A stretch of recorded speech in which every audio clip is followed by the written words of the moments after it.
Benvinguts a l'Atrapamosques, el teu programa de cultura a Televisió de Girona. Avui parlarem de teatre. Teatro y del bueno. Coneixerem la companyia Al fons a la dreta, que actualment està representant Refugiats, una obra on la vida humana té un valor relatiu i l'únic que compta és el showtime. També parlarem amb la Dolors, una persona compromesa amb la visibilització de la dona i directora de la companyia T17 del Centre Cívic de Santa Eugènia a Can Ninetes. I anirem fins a la Coma Cross per conèixer la feina de la companyia La Troupe de la Concòrdia, que actualment estan representant La Negra, una obra que tracta sobre el racisme als nostres barris. I a part de tot això, parlarem amb l'Isaac Pedrós, el president de l'associació Multicapacitats per valorar la jornada de conscienciació de Posa't al meu lloc, que l'1 de desembre es va celebrar a la plaça del Mercat del Lleó de Girona. I al final del programa gaudirem de la música de les Mediterrànies.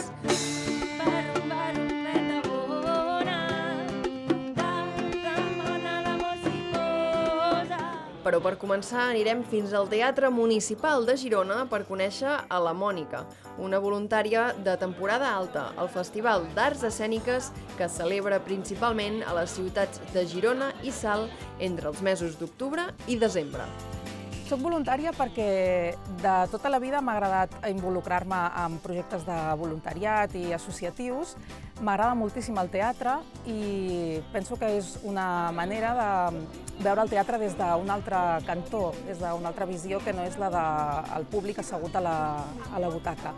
Llavors, a mi m'agrada molt una cosa que ens van explicar a la primera reunió informativa, que és que ens diuen que som la primera cara visible del festival, i penso que estic completament d'acord amb això, perquè el públic quan assisteix als teatres som de les primeres persones que es troben en els vestíbuls dels equipaments. Llavors, una altra de les coses que fem és això, recepcionar una mica el públic, respondre qualsevol mena de dubte que tinguin i que nosaltres coneixem. Això sempre sense intervenir en la tasca que fan el personal que hi ha en els diferents equipaments. O sigui, nosaltres tenim molt clar que som gent de suport, que som voluntaris i voluntàries i, evidentment, no venim a treballar, sinó que venim a fer una tasca de voluntariat. Divendres em va tocar fer de voluntària en un espectacle que hi havia aquí al Teatre Municipal de Girona i la tasca que jo tenia concretament el divendres era la de recepcionar a la premsa. Era un espectacle on hi havia moltíssima premsa acreditada i havien de recollir les seves invitacions i també els seus dossiers de premsa. La part que més m'agrada del voluntariat de temporada alta hi ha una part que és la de contacte amb el personal dels teatres, amb el personal tècnic, amb la gent de taquilles, amb el personal de sala, i m'agrada molt també aquest contacte directe que podem tenir amb les companyies. Pots tenir, ni que sigui un petit intercanvi d'opinió o un feedback amb la companyia, i això ho trobo superinteressant. Un moment com a voluntària. La relació que hi ha amb els meus companys i companyes. S'estableix un vincle fins i tot afectiu i personal molt potent. És gent que només ens veiem durant el festival. Rara vegada ens podem veure o ens veiem al llarg de l'any, només ens veiem durant el festival, però és en molt poc temps, molt concentrat i ens veiem força. Per mi una de les gratificacions més importants és poder veure espectacles. Podem veure moltes obres de teatre i alguns concerts que en circumstàncies normals potser jo no podria assistir a tants espectacles com puc veure fent de voluntària. I també em quedo amb la Núria Espert, que aquest any ha fet el Romancero Gitano, dirigida per el Josep Lluís Pasqual. I fixa't si em va agradar aquest espectacle, que jo vaig venir a fer de voluntària, el vaig veure, però el dia següent vaig tornar a venir, vaig comprar una entrada per tornar a veure l'espectacle. Temporada alta per mi és un gran festival teatral, una condensació en molt poc temps de molts espectacles i és, no sé, una mica això, una crida d'atenció perquè estiguis alerta del que es mou en el món del teatre, tant més contemporani, perquè penso que temporada alta fa una aposta molt potent pel teatre contemporani, com amb certs aspectes també de teatre més popular o més comercial. Per mi el festival és això. A veure, el que més m'agrada del teatre és que m'interpel·li. És a dir, que tant si m'ha agradat l'espectacle com si no m'ha agradat, que em faci rumiar. Si el dia següent continuo pensant en l'espectacle, és que a mi m'ha tocat alguna cosa en el meu interior. Llavors, és un dels aspectes que més m'agrada del teatre.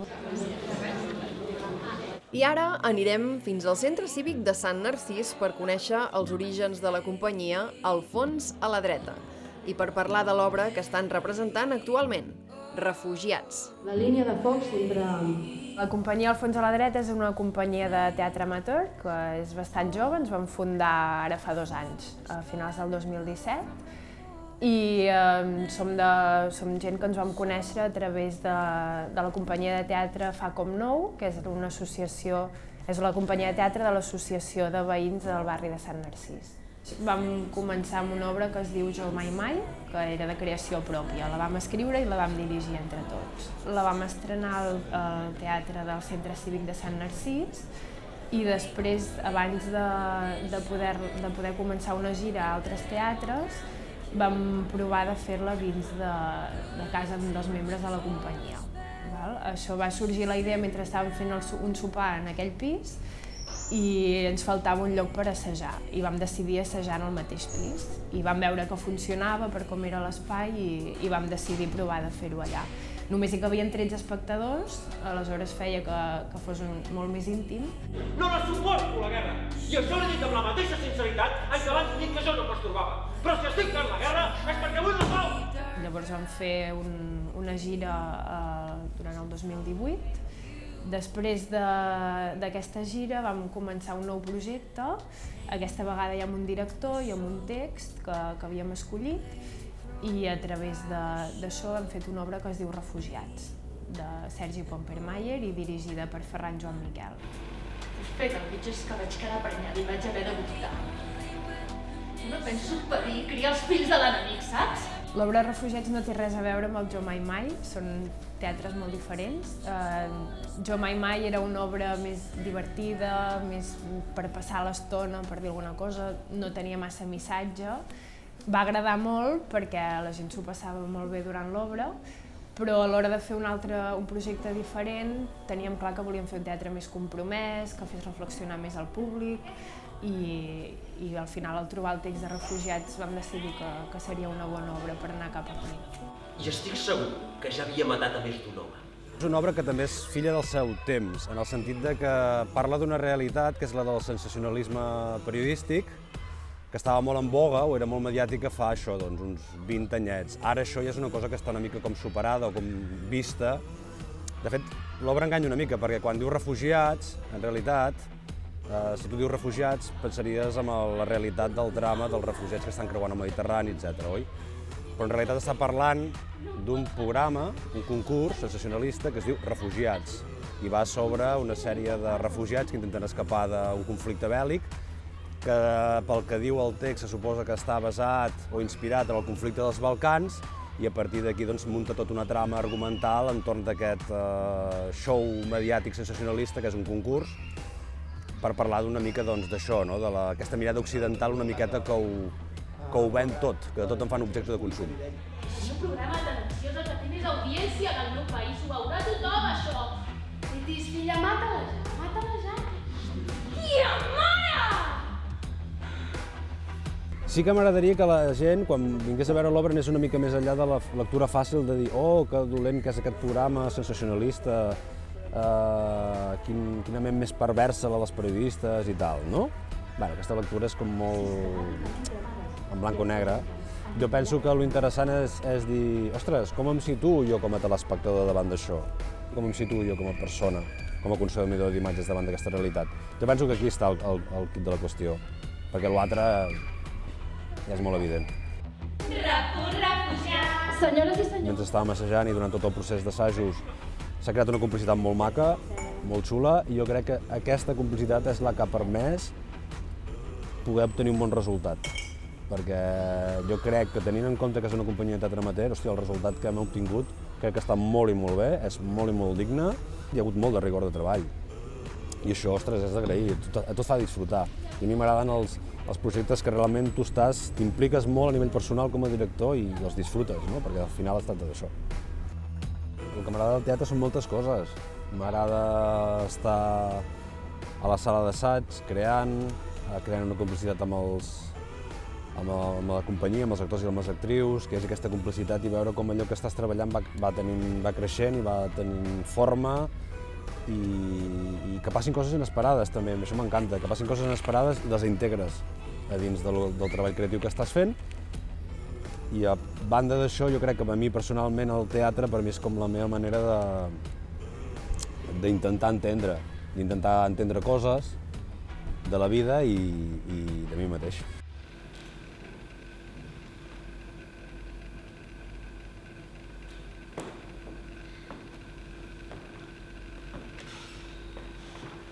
I ara és moment d'anar a Can Ninetes, a Santa Eugènia, on parlarem amb la directora de la companyia T-17, Teatre de Santa Eugènia de Ter. Aquesta companyia es va formar fa 10 anys perquè l'associació de veïns d'aquí del barri de Santa Eugènia em va demanar que si podia fer un grup de teatre perquè aquí a Santa Eugènia feia molt de temps que no havia teatre. A mi me va agradar i ho vaig fer. Me vaig tirar endavant amb 4 monòlegs de dones, només dedicats a la dona. Em sembla mentida que després de 40 anys moltes dones estiguin igual que jo, quan vaig demanar treball i em varen dir que com que era dona i tenia de tenir fills, que ja em cridarien. No hi ha res als mitjans de comunicació dedicats a dones de 50 anys, que encara són molt vàlides, perquè els 50 anys d'ara no tenen res a veure als 50 anys de fa 50-60 anys. Una dona en 50 anys, 60, i si està bona de salut, té molta capacitat de fer coses. I jo em vaig trobar que començava a ser una mica invisible. I vaig reivindicar la visibilitat de la dona d'aquesta edat, que no té càrregues familiars, que encara està bé i que pot donar molt a la vida. De petita jo volia ser pintora i dedicar-me al món artístic. M'agradava molt cantar i ballar i fer històries. Però m'ha de dir que no, que el que tenia d'estudiar era el meu germà perquè era home, saps? I això sempre ha estat aquí. I bueno, jo vaig ser una bona nena. Vaig fer el que me tocava, em vaig casar, vaig tenir fills i és la meva família, és el més important, perquè me l'estimo molt. Però va arribar un moment que vaig dir, cago en nena, per què dona no es puc fer res? Per dona? I aquí va començar aquest neguit meu, de jo tenia ganes d'aprendre i de saber coses. I em vaig anar a la Mercè, a provar la pintura, vaig anar a fer ioga, vaig anar a fer de tot. I mira, i fa 10 anys al teatre. I com que me va agradar tant fer aquests 4 monòlegs, vaig anar al Galliner. I aquí al Galliner vaig fer 3 cursos de teatre. Poques obres de teatre hi ha per dones. Doncs què tinc de fer? Agafar llibres de teatre, miro que vagin bé amb el que jo vull fer i jo faig la unió, i jo faig l'adaptació. I ara estem fent una obra de teatre que es diu Històries viatgeres, que són petites situacions, petites escenes que passen en una estació, un dia qualsevol. I aquesta esperem estrenar-la al setembre. I no deixem malament els homes, No volem aquesta lluita de ser més que els homes. No, només volem ser companyes dels homes. O sigui, que diguin, no tinguis por, home, que perquè sàpiguen més no volem més que tu. Només volem estar al teu costat. I totes les obres són reivindicatives, però no un somriure, saps? Però que fan una mica de picó. Que pensen, oi, sí, però me lo están diciendo riendo, però oi, saps? I la gent, jo me sento molt ben rebuda aquí al meu barri i a la gent d'aquí del centre cívic. Tot me dona molt de suport i la gent que ve a veure també. Perquè quan jo veig la sala plena, sense apenas publicitat, doncs dic, coi, això és molt maco. Jo no he tingut cap estudi per fer això. I a més, jo penso i escric en castellà, però ho tradueixo en català. I això és una gran feinada per mi. L'última vegada que vaig fer una obra va ser el 2015. I el 2015 no vaig poder fer. I jo vaig dir, si aquest any no fem una, jo sé que és veritat que ho tenco. Però sí, aquesta vegada vam poder fer una obra de teatre amb una bona escenografia, amb una bona música, tot, i la gent, és que va quedar gent fora. I la gent de fora, com la faràs, és que no podien entrar. Doncs això, diu, saps què? Continua. I per acabar aquest viatge pel teatre del nostre territori anem fins a la Comacros per conèixer l'obra La Negra de la companyia La Troupe de la Concòrdia. La Negra és una història que expliquem amb el cos, amb la veu i amb la música. Expliquem, retratem el que pot passar en una parada d'autobús quan s'hi troba la diferent gent que hi viu en un poble, els diferents sectors, i com reaccionen davant d'una frustració, d'un fet, d'un esdeveniment. Aquesta obra surt d'un compromís col·lectiu de tota la gent que en forma part, que és d'un compromís per lluitar contra el racisme. És una obra que parteix de Salt, però les realitats socials i culturals són molt semblants amb altres barris de les comarques gironines i una mica també amb altres llocs. Però nosaltres fem un teatre o expliquem històries pels nostres veïns. I en aquest aspecte la gent ha de veure aquest veí, l'ha de trobar, l'ha de saber identificar d'aquesta proximitat. Volem que s'identifiqui en aquesta proximitat. أمينة مقطع الإدراك وهي دي الطريقة بالجري الإدراك. Hi ha el Dries que parla l'àrab, hi ha l'Aramata que parla en mandinga, hi ha qui parla en castellà, hi ha qui parla en català, hi ha qui parla en els dos idiomes, i amb la llengua el que volem és reflexar aquesta multiplicitat de cultures que existeix als carrers de Salt i de Girona. Y también es cariñoso eso cuando te dicen sudaca de mierda. Bé, va ser una representació molt particular perquè el públic, una gran part del públic, no domina bé ni l'idioma català ni el castellà. Explicar-nos històries és una cosa de tots, no és una cosa d'una cultura antiga occidental, sinó que tots ens podem explicar històries amb les nostres paraules i amb les nostres músiques que compartim. I aquest aspecte va ser el positiu d'aquesta representació, perquè costava i costa que gent que acaba d'arribar s'incorpori o pugui participar amb les tradicions culturals o les maneres de fer cultures que fem aquí. En aquest aspecte va ser positiu que la gent seguís i participés i entrés en la narració. El racisme és tota una tradició cultural que portem a dins, és un bagatge que portem a dins i no és casual que citem unes paraules textuals del Prat de la Riba en què transmeten d'una manera claríssima i impresa la idea que hi ha que té de la població africana, que els pobles incivilitzats de l'Àfrica se'ls ha de civilitzar a gust, a grat o per la força. L'article 1 dels drets humans diu que tots tenim el dret a existir. Aquest hauria de ser el nostre punt de partida.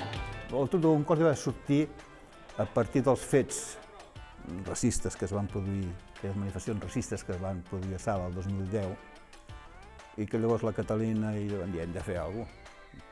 Amb els lligams que tenim a Salt no pot ser que no fem res per Salt per construir una convivència. I vam decidir, juntament amb el GRAM, fer una obra, construir una troupe de teatre amb tota la gent que volguessin participar a construir aquesta obra. I aquí va néixer la Troupe de la Concòrdia. Nosaltres fem teatre de compromís. Nosaltres estem compromesos a portar aquesta lluita i el nostre compromís és fer 2 representacions mensuals amb un públic molt determinat. Però veiem que, donat els bons resultats i la importància d'aquestes representacions, que seria bo poder fer més, ampliar aquest compromís. I això és el projecte i el treball que estem parlant. Aquesta necessitat humana permanent de tots, en totes les etapes d'història dels humans, que és la necessitat d'explicar-nos històries. D'explicar-nos històries, perquè explicar-nos històries ens ho passem bé i, a més, aprenem molt. I això és el que m'agrada del teatre. Fins aquí!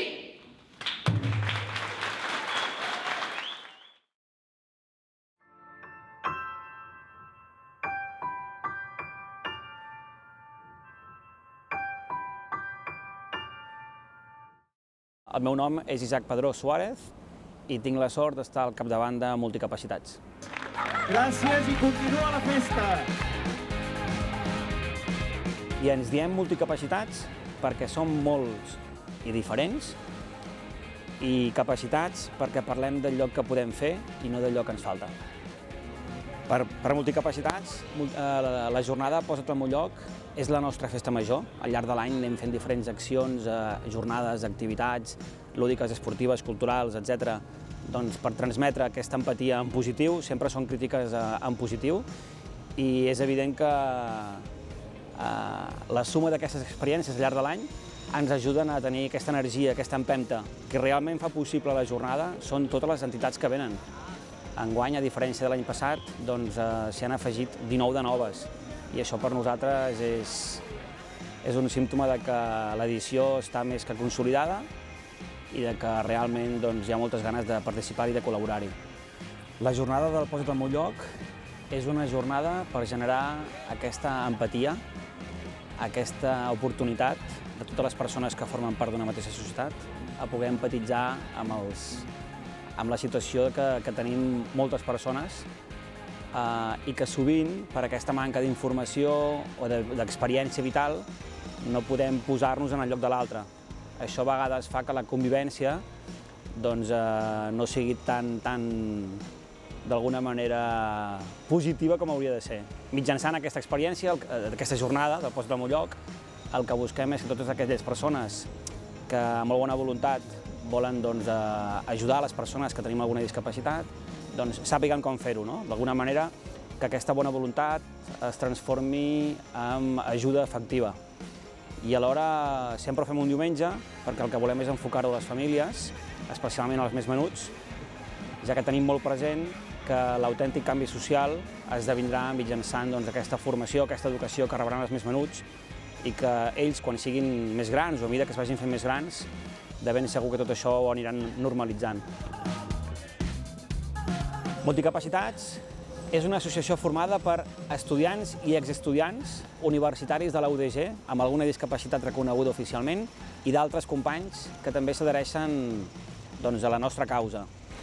De fet, la Universitat de Girona feia molt de temps que no tenia una associació d'estudiants amb discapacitat. Cal posar en valor que l'any 2003 la Universitat de Girona, de tots els seus mils de matriculats universitaris, només hi havia 6 alumnes amb discapacitat. Enguany, dels més de 15.000, són més de 130. Això ens dona a entendre quina transformació social, quina eina de transformació social representa la Universitat de Girona mitjançant el coneixement i la inquietud afegida de persones amb discapacitat. A grans trets podríem dir que tenim 2 grans objectius. En primer lloc, el de donar visibilitat a la situació que tenim qualsevol persona amb discapacitat, tingui la que tingui. I l'altre gran objectiu és posar en rellevància els drets de les persones amb discapacitat recollits a la Convenció dels Drets de les Persones amb Discapacitat de Nacions Unides. Estem oberts a anar a qualsevol centre educatiu i a fer, d'alguna manera, diferents companys amb discapacitat, una xerrada amb nens i no tan nens, i sobretot que puguin preguntar el que vulguin, que s'acostin. A dia d'avui, el 90% de les persones que tenim alguna discapacitat l'hem adquirit al llarg de la vida, és a dir, no hem nascut amb aquesta discapacitat. Hi ha molts riscos que a vegades no en sou prou conscients, com pot ser, per exemple, l'alimentació, com pot ser una malaltia que et detecten al llarg de la teva vida, com pot ser un accident de trànsit, com és en el meu cas, per exemple. I això fa que haguem de prendre d'alguna manera consciència perquè, d'alguna manera, totes les persones estan exposades a que els hi pugui passar alguna cosa semblant a la que m'ha passat a mi, per exemple. I creiem que aquest missatge és important, no per espantar els nens, ni molt menys, però sí per generar consciència. I que, en el cas que passi a casa alguna cosa semblant, que més enllà de la crisi que suposa a nivell familiar, que es pot viure perfectament amb una discapacitat. I tant, no hi haurà mai canvi social sense consciència. I per generar consciència el que hem de fer d'alguna manera és nosaltres, com a col·lectiu de persones amb discapacitat, que no pretén representar a cap col·lectiu, evidentment que no, però sí que som una colla que ens hem ajuntat i volem posar en valor la nostra experiència vivencial i és, bé, d'alguna manera obrir-nos com diu un company de junta, és sortir de l'armari, empoderar-nos, explicar que, per exemple, hi ha vida a la foscor, hi ha alegria a la foscor i que no passa res. De fet, el que hem de fer és normalitzar-ho, perquè com més ho normalitzem nosaltres, més fàcil serà per la resta de la societat que s'acostin a nosaltres i d'alguna manera hi hagi aquesta interacció, aquesta ajuda efectiva real que dèiem al principi. No sé si voleu afegir alguna cosa. Mimi? Es nota que és dilluns i estem frescos, eh? Sí.